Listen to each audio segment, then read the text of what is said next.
Out of all the types of dragons that exist, the award for the most cruel and the most vile would have to go to black dragons. Reds might have greater tempers, and greens more ambition to deceive and control, but few other dragons share the cruelty of black dragons. Black dragons hunt not to merely survive or to protect their territory, but also for the sheer joy of causing pain. They care not whether their victims are helpless or hazardous, weak or powerful. Violence brings satisfaction. Dark scales line the wiry, slender body of a black dragon, all the way up its most defining physical characteristic, two forward jutting horns. Though very intimidating, they serve no offensive purpose and only offer physical protection of the dragon's infamous skull-like head. Their eyes are sunken back into their head and only have two nostrils where a nose would typically be. Black dragons can grow up to be 16 foot tall with a wingspan of 80 feet and weighed up to 160,000 pounds, or over 5,300 kobolds.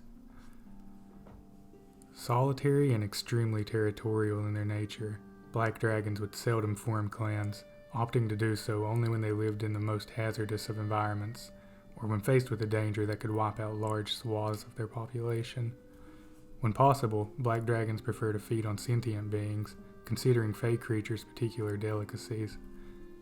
The bulk of their diet consists of swamp creatures such as snakes, alligators, small mammals, and birds.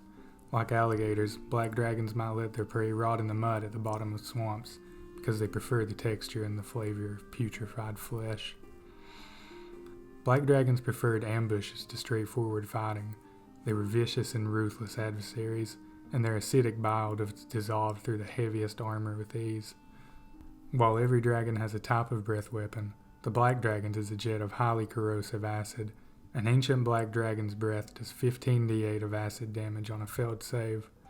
Their only disadvantage was that their heavily wooded habitats typically prevented them from flying very high in combat, though they do prefer to fight from the air or the water, fighting on land only as a last resort. Black dragons are known to mostly reside in bogs and swamps, but can be found anywhere that has thick vegetation and deep, murky waters. The swamp actually gives the dragon a tactical advantage, because the scent of the swamp rot helps to cover the acidic smell they give off. Only a deep swamp in which a dragon can submerge serves the dragon's purposes, so shallow marshes rarely harbor black dragon layers. If a dragon cannot find a deep swamp, it will settle for any area with fresh water and thick vegetation. Jungles and rainforests might help host black dragons, as might lakes, in all but the coldest climates. Purported lake monsters might in fact be black dragons that have gone unrecognized outside their usual swamps. When a black dragon submerges, a number of muscular and nervous changes take place. The eyes bulge dramatically, pressed outward by the dragon's facial muscles, as the dragon's vision adapts to the water and murkiness. After this happens, the dragon can discern fewer minute details, but gains sensitivity to the large shapes and movements. A thin layer of webbing stretches between a black dragon's toes, thicker on the rear feet than the fore. This webbing grants the dragon its impressive swimming speed. A swimming black dragon uses its tail both for propulsion and as a rudder. The hide of a black dragon functions like the skin of amphibians. It extracts oxygen from the water and feeds the oxygen directly into the bloodstream without the need for gills.